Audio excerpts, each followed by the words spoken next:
crops and raising livestock. This is the spice garden and for the vegetables. My first favorite spice has to be black pepper. What's black pepper in Uganda? Kamulali or mudagavu. What? We're going to talk about the sechunga. We're going to see how big it is, as big as Larry's head. And then we're going to talk about the mangada. So we're going to get there. We have still so many farms to visit, and I would like to hear from you. This is the Little Farmer Show, and we are bringing coolness back to farming. See you!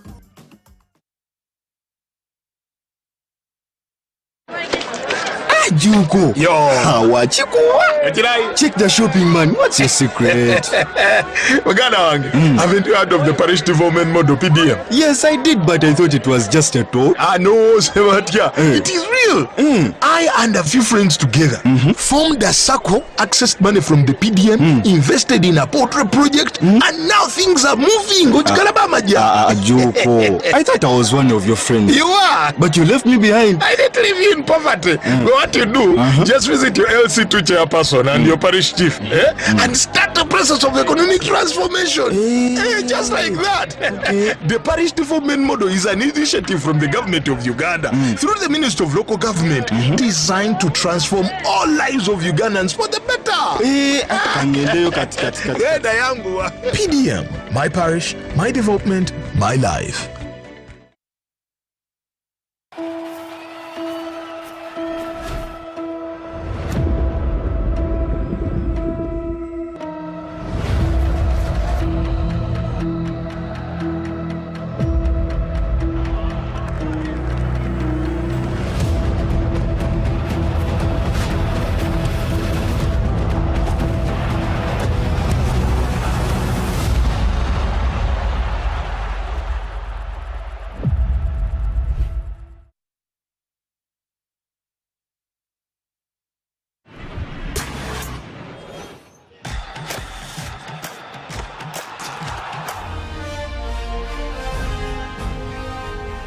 Live from UBC Studios in Kampala, this is Good Morning Uganda Extra.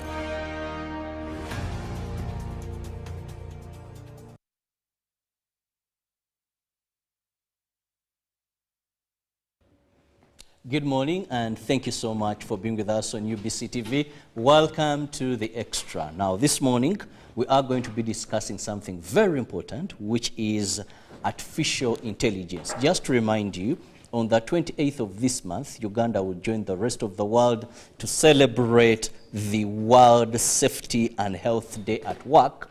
But this time, globally, the whole world, under the International Labour Organization, chose a theme, which is the role of AI and digitalization at workplace.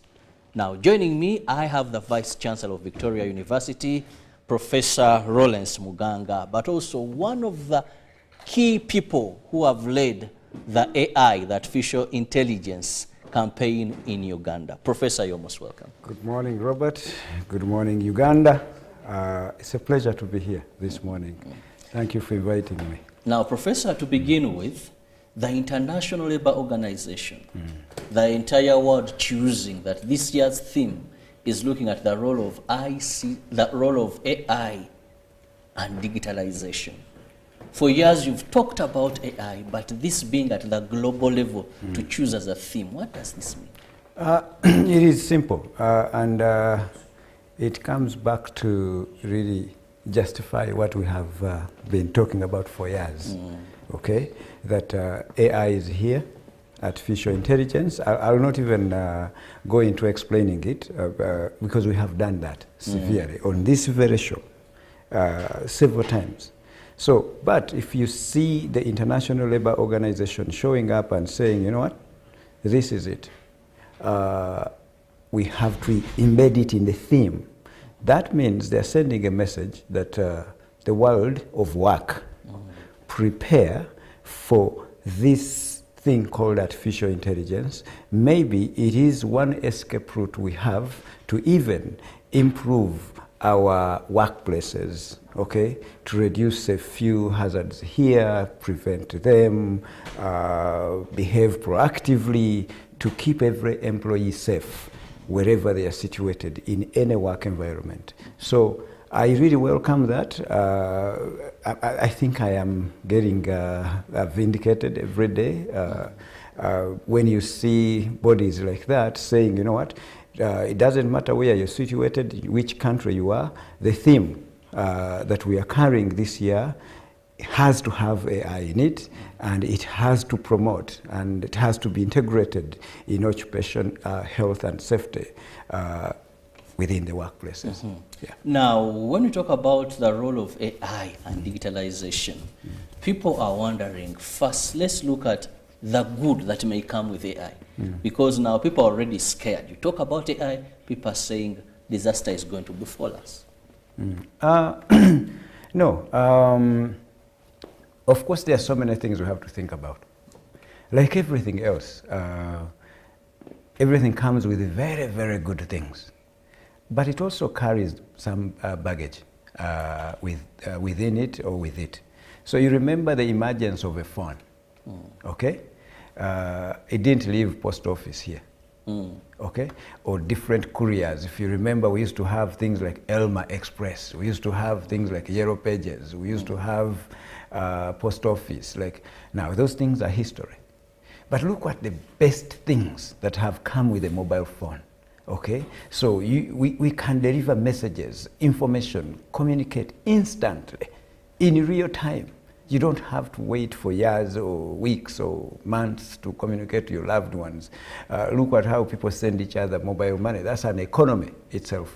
You need to see how people are making money, like their businesses are thriving because there's a mobile phone. So, but this is bigger. Artificial intelligence is bigger than the mobile phone as we know it, because now this is it is redefining the way we live, the way we work, the way we do things in our lives. So people don't have to really, of course it is going to come with also some disadvantages to people, because I don't know if you have gotten a chance to read the Jobs of the Future report.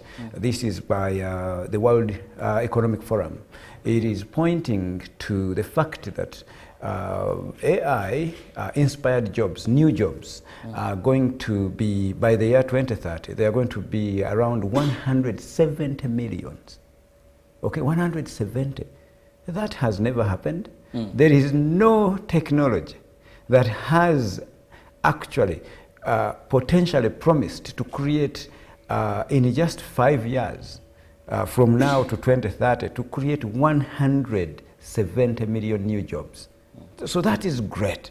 But there is also the downside, that as those new jobs are being created, there is also the aspect of losing closer to 92 million jobs. As a result of the emergence of AI. But that is going to happen. And those are you can call them the hazards of new technologies emerging. But it begs the question that are we preparing ourselves to take ourselves away from such jobs, to train for such jobs, to go towards now the jobs of the future, the 170 million. Now that's when now if you're a young man going to school, if you're a parent sending your young man, young woman to school, this is when you ask yourself a question, am I sending them to an institution that is preparing them to fit or to grab that job, one of those 170 million jobs? Or I am sending them to an institution to receive an education that is actually preparing them to get a job that is among the 92 million jobs which will disappear very soon. So you have to really stand for your child. You, the young person, you have to stand for yourself and choose that training, that learning that prepares you to fit in the 170 million jobs that are coming within the next 5 years. So they are good things, but even as adults, older people, so learning, I think it is I don't know who said, someone said this, I can't just recall very quickly. He said, if you stop learning, then you also start dying. So even us, I think that's Albert Einstein. Yeah. So if you stop learning, you also start dying. So therefore, even us, the older people, we cannot stop learning. So the earlier we start embracing this thing called artificial intelligence, and we learn it, and we use it in our daily lives, so we can't be replaced.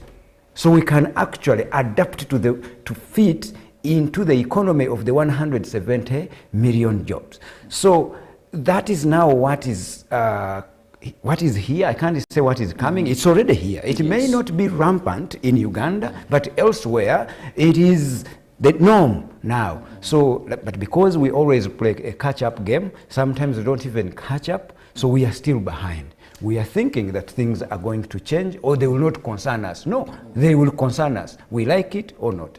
Well, we are discussing artificial intelligence, that is AI. And just to remind you, Uganda will join the rest of the world on the 28th of this month to observe the World Day for Safety and Health at Workplaces. And the global theme is the role of AI and digitalization at work. Now, this is a theme, an international theme by the International Labour Organization, and I know one of the great speakers on that day is going to be Professor, my guest this morning. But Professor, a quick one. You talked about preparing students.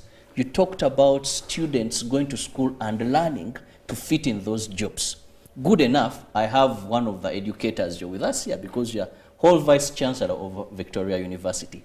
How, in case you are, as Victoria University, are you preparing, are you ensuring that AI, that global talk now, does not rule out, does not eliminate your students? Very, very good. Thank you so much. And I am really thrilled that even the government of Uganda has really embraced the same theme. Because that we may be slow at implementing or adopt, like within the process of adoption of AI, but the more we start talking about it, the more you make it ring in the ears of employees, government employees, even in the ears of the public. Now we start thinking about it. We start even asking, what is this? So you asked us about AI. How are we really future-proofing? That's the word we use at Victoria University. How are we future-proofing our students? Because the future is really going to be tricky for those who were not future-proofed. Okay, so you have to future-proof their education.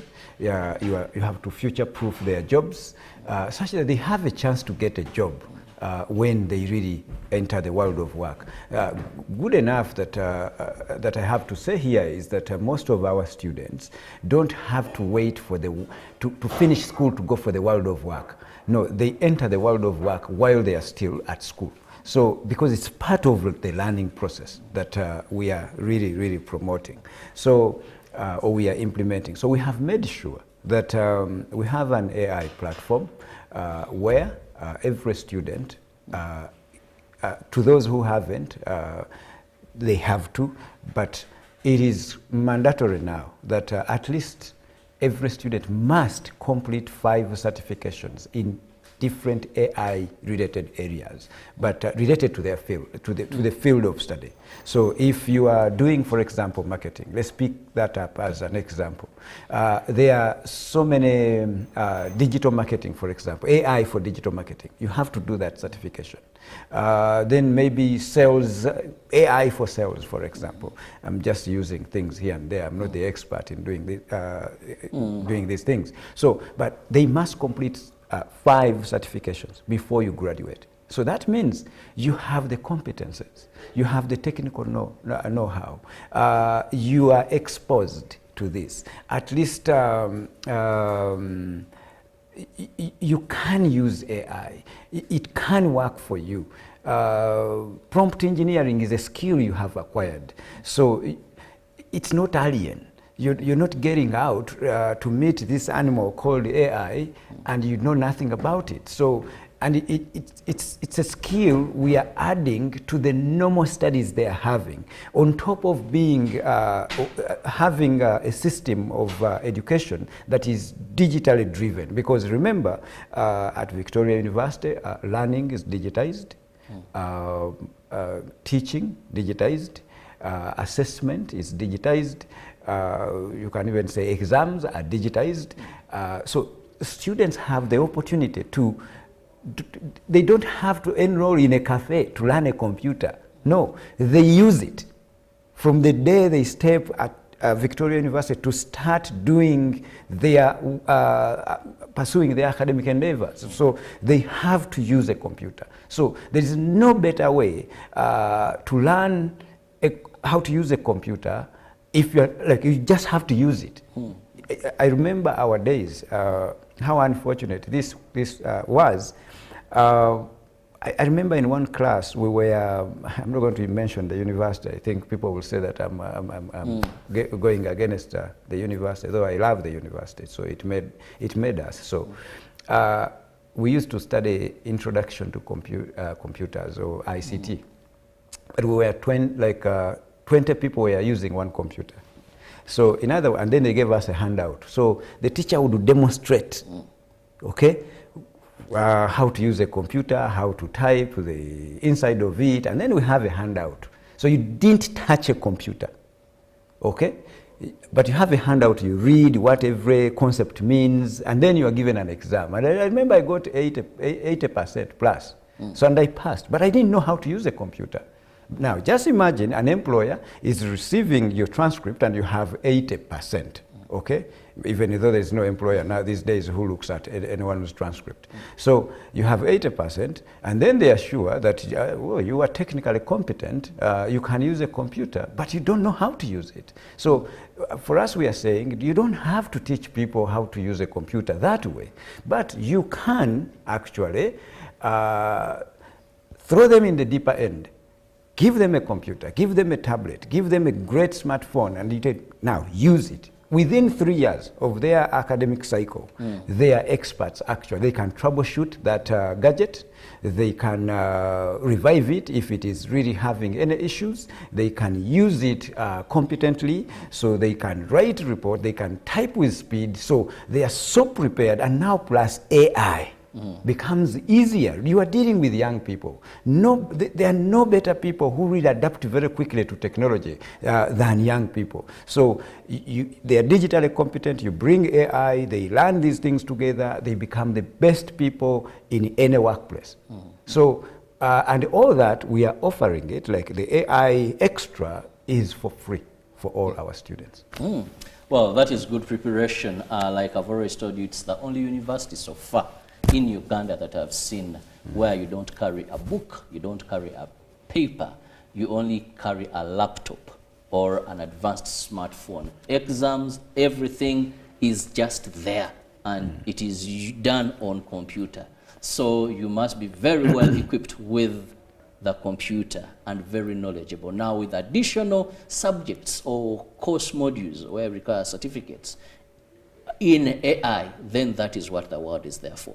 But Professor, also let's now look at the work environment, because this theme for this year's international celebration, the role of AI and digitalization at workplace, talks about people already at work. Now, for people who are already at work, there is a fear that this is coming with the losing the jobs. How do I call it future-proof? Future-proofing. How does a person already in the employment sector, because believe you me, by the time the world, the International Labour Organization brings this as a theme, and our government adopts it as it is, because usually, sometimes they get a local theme. this year they took on this. I've seen officials from Ministry of Gender trying to explain. Recently, you were in Barara, was it, when the National Curriculum Development Center, still I was shocked. They launched something still on AI. So how do people in the workspaces protect themselves? So let's even try to understand what this OHS, what does it mean, like the occupational health, health and safety at the workplace. What does it mean? In a layman's language, all of us, we are not experts in these things, but we can understand them in the simplest terms there is. We are looking at it as the way, I mean, you look at these as policies, procedures, and practices, okay, that are geared towards ensuring that employees are well protected at the workplace. You protect them from hazards, different hazards. So these policies, procedures, and practices that are designed to make sure there are no hazards at the workplace, okay? To ensure that there are no illnesses, okay? There are no accidents, okay? Like the workplace is safe for everyone who is in that very environment. So, so that means you have to have at the workplace, every workplace must have the ability to really identify which hazards, okay, that may pre-exist or are likely to show up. And then you do that kind of risk assessment. You understand? So if you identify those risks, then you start the process of mitigating them before they do what? They happen. And find a way of managing them or even eliminating them, okay? So that is occupational health and safety at the workplace. So in other words, it's the aspect of being proactive in protecting employees at the workplace so they are safer. There is no accident that is going to occur. There are no hazards or any workplace-related illnesses, like all those things. So now, if you want that to happen, we have seen that sometimes it is hard to even do that kind of risk assessment. It is hard to identify even these hazards. It is hard to even come up with a mitigation plan. Now, in the presence of artificial intelligence, these things can be done so easily because at times you need data. Okay, and there is no researcher, no consultant who can ever be better than AI in as far as going through a bulk of information and then make sense of that information in the fastest way possible. So, meaning like we can feed AI, that's of course artificial intelligence, all the data we have, and then it can tell us, okay, given the things that have been happening in the previous years, you are likely to meet this hazard. Okay? So now you know. The normal, the normal eye of a human being is likely to see that hazard actually when danger has already done what? Happened. Now this AI can help us to predict what the future looks like because it is working with significant data in the shortest time possible. So then, it's the same AI that can actually be prompted to give us a mitigation plan. All right? Even if it is really, let's even think of ourselves as workers in that very work environment. It can suggest to us better ergonomic ways of really occupying some office space, and then suggest which seat is better, how often do you have to walk around, you don't have to sit in one place for so many times, I mean for so many hours, so please take a break every after 5 minutes, stand up and take a walk and come back, go drink some water, something like that. These things you can get this kind of advice, and AI can do that. And now to people who are working in very, very difficult kind of work settings in construction, oil and gas, manufacturing facilities.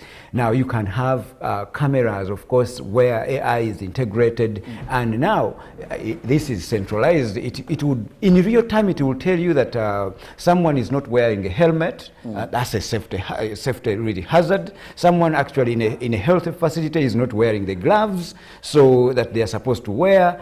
So please, then you know as a supervisor, like, you know what, please wear your gloves. So in other situations, if you don't have that, because now AI has that aspect of detection, prediction, and providing different solutions, problem solving. So you have seen, like in modern cities, for example, you don't have traffic police, you don't have to have traffic police officers undergoing a downpour of rain the whole day to direct cars. No, AI is embedded within those traffic lights, and then AI can predict what is that hour when people are frequently coming to work, I mean, in big numbers, in masses, or are leaving work in masses. So then they are going to start diverting traffic to different areas, okay, without actually using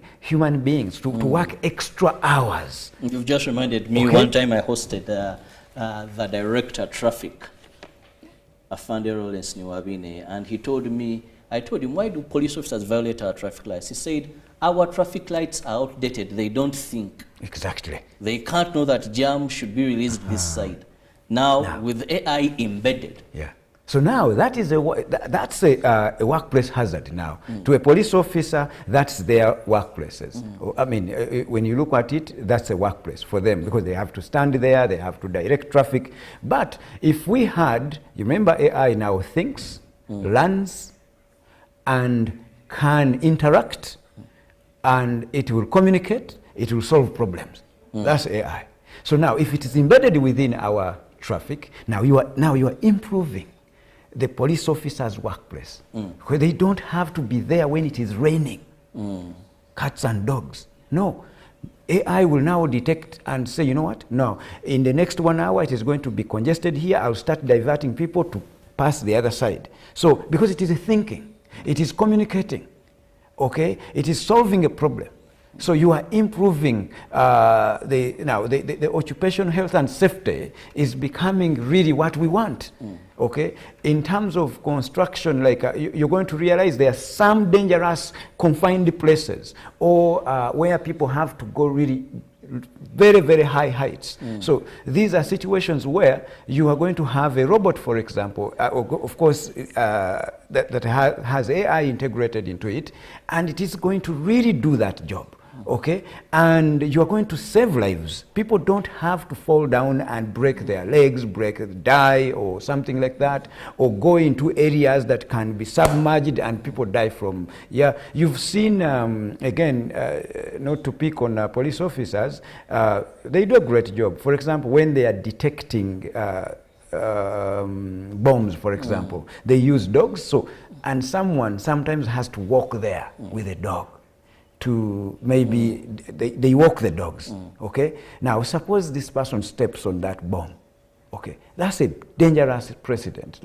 But you can have an AI-driven robot or humanoid or something, then it is moving around, it is doing that job. So you're seeing how AI is really coming in to improve. But those are sophisticated kind of ways. But you come back to our normal workplaces. Yes. You know, there are so many things you're going to do, from how we sit, when do we have lunch, when do we take a break, when do we communicate, how do we really use AI to actually work less hours but more productive than you would say you would say that I need you to stay in this office or in this workplace from 7 a.m.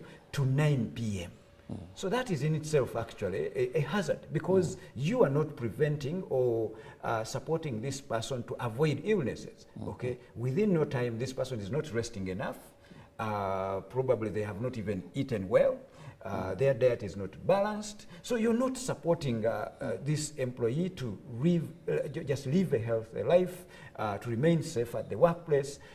But you can deploy AI, and it can support them to be more productive, work a few hours, but you can get more productivity out of one person. Yeah. Well, very interesting, and of course, Professor, being one of the people who have done so much reading, actually even written a book. Last time we had that book, but also I'd advise you, in case you've not gotten a copy, I'm told in a few bookshops there, you can go and get yourself a copy. You'll better understand artificial intelligence in a restock. So just get there, ask for Professor Lawrence Muganga's book on AI. I guarantee you, you will enjoy. I've read it. It's quite the volume, but at least I've read now. I'm remaining with very few chapters to come to the end of it. Now, Professor... AI can summarize it for you. AI. Yes. Now, Professor, you've rightly told us how AI is going to be helpful in relation to the theme. But let's also look at, yes, it is here. Some people have prepared themselves, like students you've talked about, how they have been calculated, how they have been given basic information. You've done the reading. But for us, the ordinary Ugandan, how best, not even ordinary, those more so in workplaces, formal and informal sector, but to begin with the formal sector because of the professionals, how best do we match to the times? Because we may think these are things very far, but they have arrived. Let me just give you an example. A friend of mine applied for a job, but he was just given a computer with data and various programs. Now, they said interviews will be starting. This is the link. It's a Zoom interview. Then from there, they were tasked, he's an architect, but to come up with a building something where you need AI to help you. I think it was a construction site, but these graphics and show, and he said when they were studying, they didn't study that. But it is an international organization. Of course, others knew how to do it. And he told me, that is done by AI. You need the assistance of AI. And that's how, first he had even issues connecting to a PC, then get to Zoom, connecting and being able to get feedback. But when he was required to come up with that design in a very shortest time. So what do we do? So there is a lot we can do. I mean, we have a choice, Ugandans. We have a choice. We can choose to say, no, by the time that AI thing becomes a thing, I'll be dead. Don't worry. So it's none of my business. No, you will be here, fortunately. I'm not going to say unfortunately. Fortunately, you will be here. And you will face the music. And that music will be a song maybe you don't like. But we are also fortunate that we can do something about it. Like I said earlier, Einstein said that the day you stop learning, that's the day you start dying. So we can't afford to die while we are standing. So we have to pick ourselves up and learn these things. We are created. We are the most speedier animal God has ever created, if that is a language I should use. So we do things. We learn things. So I don't want us to give up just because new technology has really shown up. It was created for us. So there are so many tools, artificial intelligence tools. The same way a farmer, for example, would have so many tools that they can use to till their land, to plant, to harvest, to do whatever they have to do. Even AI gives us so many tools for us to use to be able to become more productive. So you just have to start somewhere. And that somewhere begins with even you trying to understand, having the willingness to start somewhere and say, okay, what is AI in the first place? And then you're going to find that it is as simple as understanding that the powers you used to have as a human being, you and I, of thinking, of learning, of communicating, of interacting and solving a problem, those things that were really, really owned by a human being, now a machine, a computer, or a system or a tool can do that. So that means you have competition. So that now, but you also have to tell yourself and say, no, but I'm the human being. And that tool was created by a human being. So that means I can subdue it. How do I subdue that very tool? That by understanding what it does and then learning how to direct it, how to prompt it, then it starts working for you. So in other words, you're a farmer, you're going to say, okay, sometimes you're guessing, you're going to, maybe you want to apply some fertilizers or, to your plants to get better harvest. You've been maybe, initially you were guessing. You put these quantities, and you got some yield or harvest that was not good enough. But this time AI will tell you that for this kind of square meter, for example, and how many plants are in there, you need these grams applied. And you need this amount of water. And it is going to cost you this much. So you've not brought an extension worker to support you, but you have your extension worker on the phone who has directed you to do that, and you're going to get more, bigger harvest, you're going to make more money. So it has to win. Like, let me tell you what we are trying to do, for example, at Victoria University. You said we are technologically driven, but we are taking it even further. You remember recently we had floods in Kampala. Yes. That was a work hazard too, because if you were at home and you expected to be at at your workplace by 8 a.m.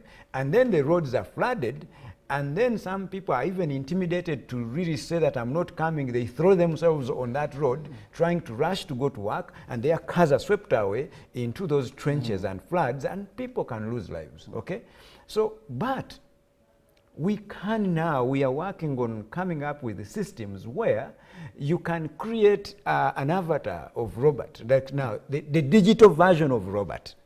Now, when you are stuck somewhere, you tell your digital twin, we call them, the digital twin of robot, to start a class, start teaching. Okay? Yes, and then we have a platform, the learning management system, where students can simply log in. They don't have to go through the floods. No, they can stay where they are, remain safe, and your digital twin starts a class and starts teaching, and they will ask questions, and you will answer. Probably you're even sleeping. But your digital twin, inspired and driven by artificial intelligence, and can actually run through the library of the world, not just of Victoria University, and gets the latest book, latest materials, latest content, and will share with our students. Better than the normal twin. The digital twin now is better than you at delivering good information, relevant information in real time. We have saved it saves your life. You're not going to be swept by floods. You will come when everything has subsidized, and you can join your digital twin, and students have not missed. You have future-proofed them now, because they're getting information that is received by every student in the developed world in real time. So what is better than that? So you have protected people from really encountering dangerous hazards. You have saved their lives. So they are really motivated to work with this institution that understands human beings, can really support them when situations do not allow them to come to work. And even students are supported to not be involved in dangerous situations. So occupational health and safety becomes cardinal and paramount in the age of AI.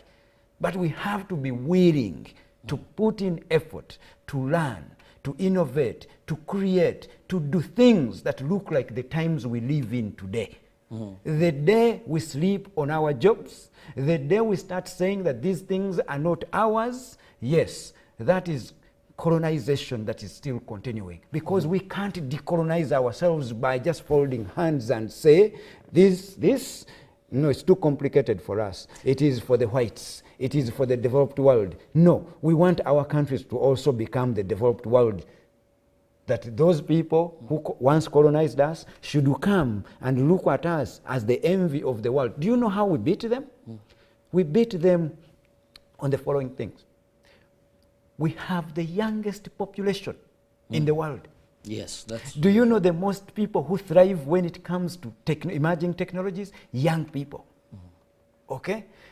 Now, if you look at Europe, if you look at North America, you realize that the demographics they have, if you look at if you consider that the population in a pyramid kind of demonstration, you realize that the young people are at the apex, up.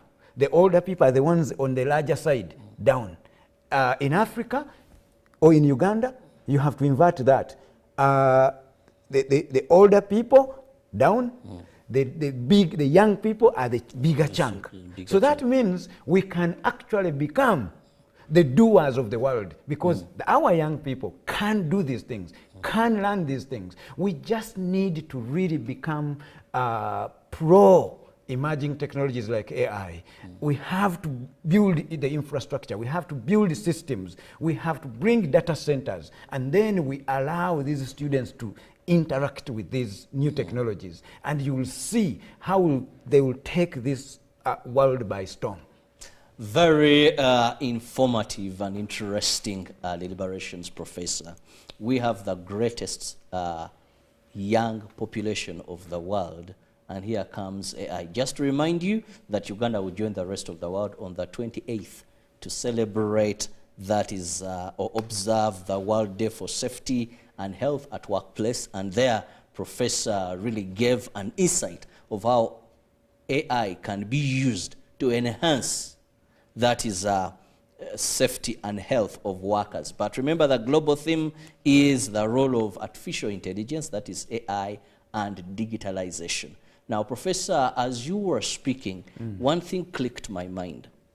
Are we ready to have that investment? Isn't this a too expensive thing, and we may be taken by a storm? The investment required. I was speaking to one of my friends, he's a producer with Swang's Avenue. He's called Magu Steven, my OB from Dejesia Secondary School. And he was telling me of late, for me to produce a song or write a song, given AI, he told me, Robert, it is a simple thing. Because he tried to enrich himself and do more studying and all that. He said, no, the beats are already there. The words, how they should flow. Simply give me a computer with some programs and you see the music. He told me, even I will do a video. I'll even take that artist to a hotel that is not there, but I'll give you a video that everything is done. And I was like, what? He said, now for us in our field, those that don't wake up, this issue of a person coming to studio, then you've written, then you get the beats. He said, we are going to be very affected as music producers. I was like, ah. So I asked, what does it take? Yes, some programs you have to buy them. Some are really expensive. So are we ready? Won't this be very expensive for us, Professor? Isn't Victoria charging so much to have these? Let's first deal with that, the last one. You know, in Uganda, there's something we call chartered universities.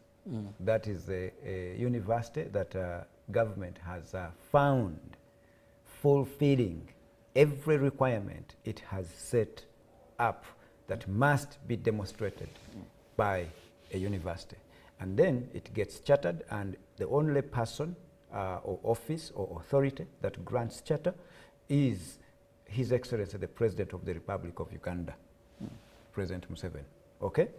Now, of all those universities that are chartered, public and private, we are the most affordable university in Uganda.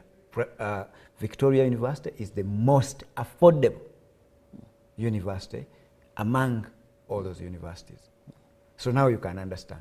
It is the only university where a student pursuing a degree in education can pay 500,000 a term or a trimester or a semester, if you want to call it that way, and still you come to school. Not even a secondary school. Some of these secondary schools can charge that. You understand? 500,000. That can give someone a degree at Victoria University every trimester. You understand? Or semester, how you want to call that. Yet we don't have paper, we don't have pen, we have laptops. Teachers teach with switchboards and whatever. They will teach with smart boards. Smart boards, sorry. You will be digitally competent.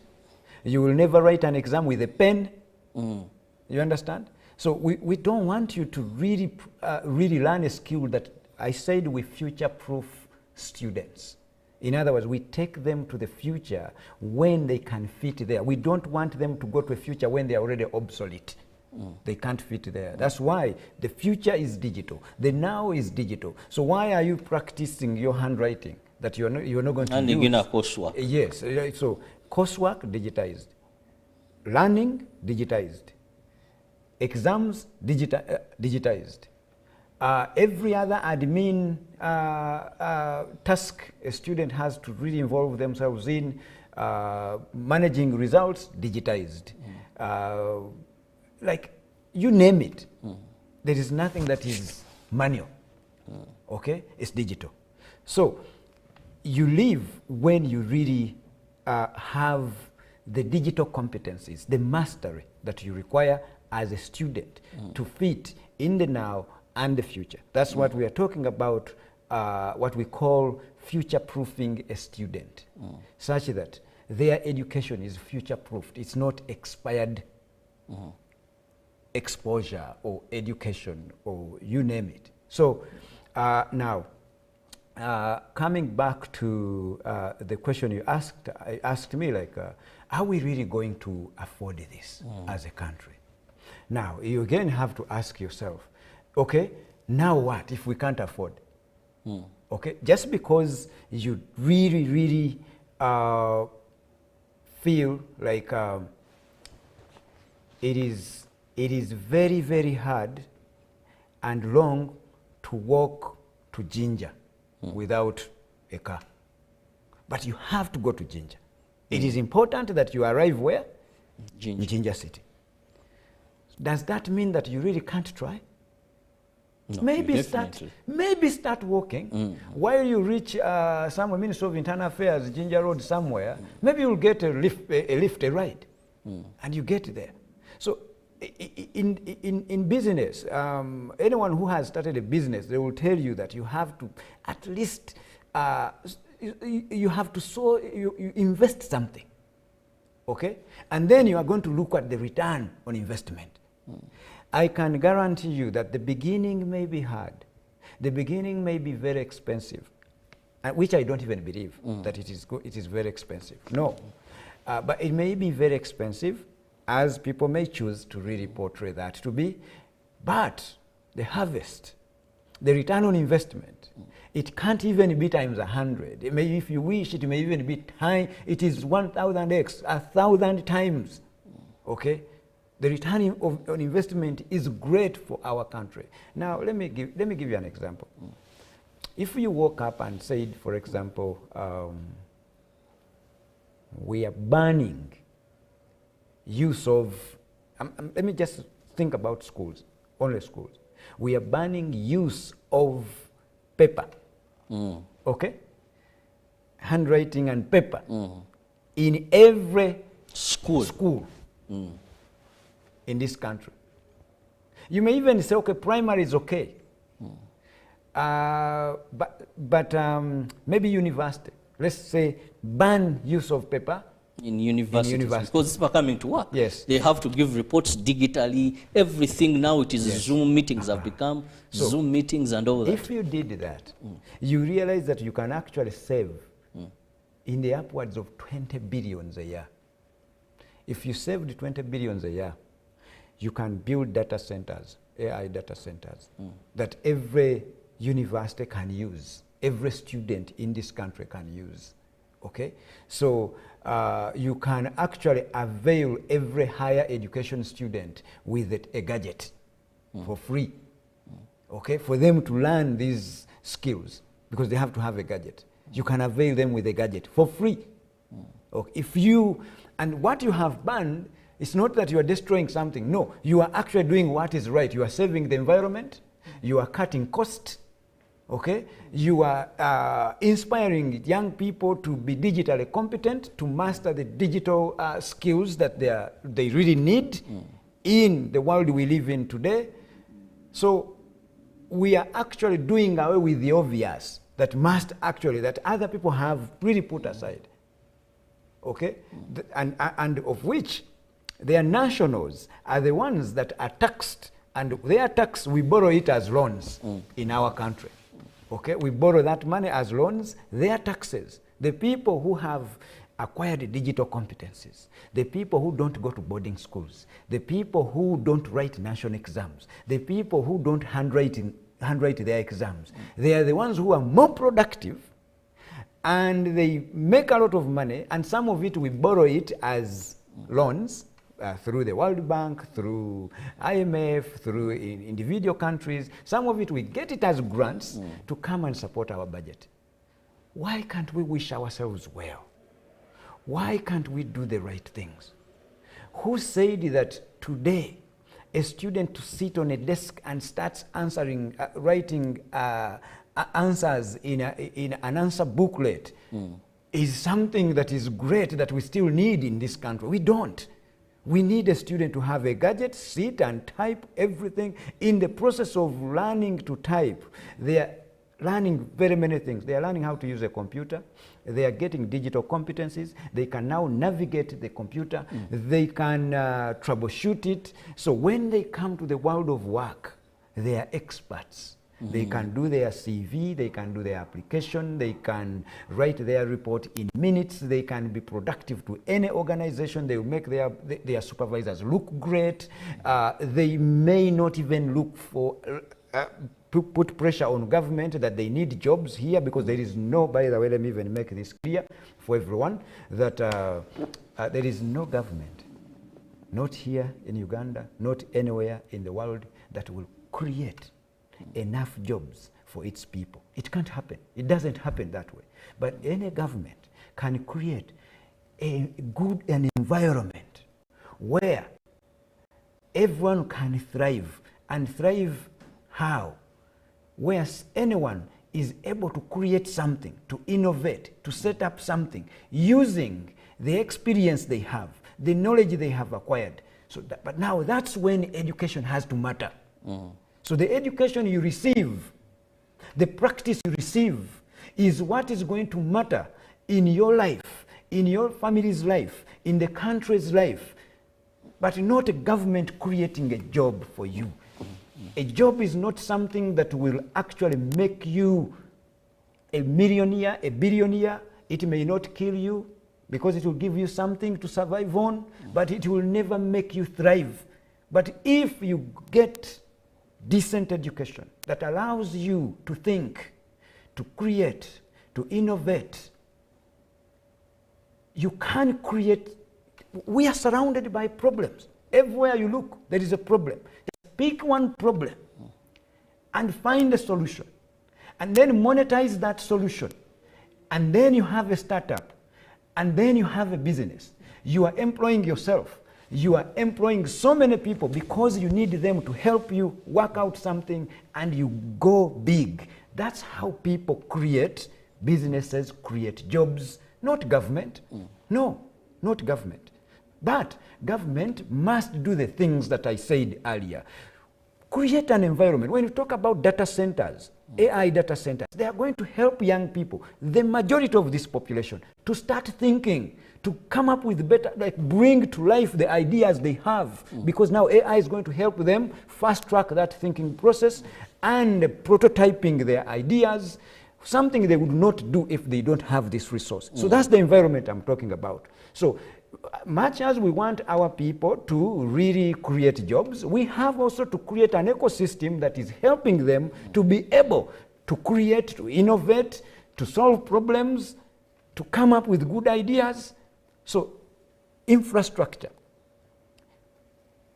providing gadgets to these young people to become digitally competent, such that they become like everyone else in the world. We are behind. We can't afford, Robert and viewers, we can't afford to stay like this. Members of Parliament, we don't have to really stick to our own interests. No, we have to think of country first. And the country is our people. And we invest our people by putting those resources that they need for them to thrive, to be able to create things. That's how you increase the largest tax base we have in this country. If everyone has created a business, and the business doesn't even have to sell to you. No, this time, do you realize that right now, I'll give you a quick example. Right now, a young person can own a digital shop, okay, on Shopify, for example.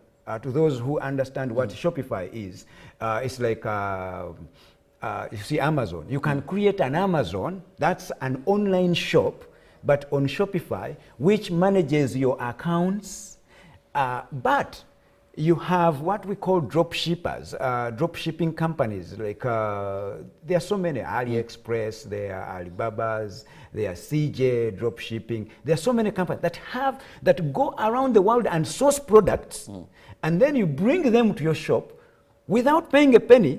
You are sleeping here, but then you are selling these products to the entire Europe. Not even, don't sell to Ugandans, because some Ugandans don't even understand how to buy things online. But you are selling to North America. That's a population of almost 500 million people. You're selling to Europe. That's a very big population. And you are sleeping here. When they are awake, they are coming to your online store. They are purchasing things. And you're not there. You just see money on your account. But now, look at what a typical Ugandan is going to think. Oh, I need capital. What I've told you, you don't need huge capital. You need maybe something like 3 million, 4 million to create a shop like that. Okay, I know that money is a lot too. Okay, but compared to the capital you need for you to go to China, for you to get a shop at Akasha Mall, of which you set it up. You bring your things, put them in a shop in Akasha Mall or Victoria Mall or anywhere, and you pray that 10,000 people walk closer to your shop, and 2,000 enter your shop, and only 100 will buy, and then you can't pay rent. Well, Professor, I can't believe that time is against us. So, for sure, I've just been enjoying, but I'll just give you 1 minute for your parting shot, in the interest of time. So, thank you very much, Robert. UBC, thank you, as always, to provide us with this opportunity. It's great that we come here, we share with the country. So, but I want to emphasize that if you're a parent out there, if you're a young person out there, please, this is the time and age we are in to think and think again about what you're consuming as education. If there is no technology embedded in it, just know that that education is one of the past, not the present or the future. So any good education, any meaningful education must have technology embedded into it. That's how you future-proof yourself, you future-proof your learning, you future-proof your education, such that in the future and the now, you are not obsolete, you're not expired. You don't look like an employee of the 90s. No, you have to look like an employee of the 2030, of 2040, because that's where we are going, technologically driven. If you don't learn AI, if you don't make it your friend, it will sweep you aside. You will be part of the job you're looking for is those 92 millions I talked about that are dying. You should aspire to be part of the new jobs, the 170 millions that are going to be created by or inspired by AI. That's the future. We have tried to create an education that fits a child of Uganda, a child of Africa, any learner in this world at Victoria University, that future-proofs your career, future-proofs the education you must receive, that is technologically driven. And I encourage government, Robert, I encourage government to really think about the future, to make sure that we are prepared to decolonize ourselves. you can only decolonize yourself if you have the resources to say that I am no longer borrowing at these conditions. I don't need your grant that comes with conditions attached. We can make our own money. So we can only have that by having facilities, infrastructure that is supporting our youngest people in the world to thrive, to create things, to innovate. And you end it with this. At Victoria University, an intake is going on. Please come, apply, study with us. Let's shape this future together. Well, that cannot be left out by a Vice Chancellor of any university. Thank you so much, Professor. We've been looking at the role of AI and digitalization at workplace. This is the theme for the International Day on Safety and Health at Work. And Uganda is joining the rest of the world under the Ministry of Gender, Labour and Social Development. And I'm told the main celebrations will be at the Industrial Park, that is Namamve. And one of the guest speakers will be Professor. So go and get more information regarding AI, how to protect yourself, how it will help at workplaces, but also to safeguard your future. Have a lovely day. May the good Lord bless you. Good morning. Live from UBC Studios in Kampala. This is Good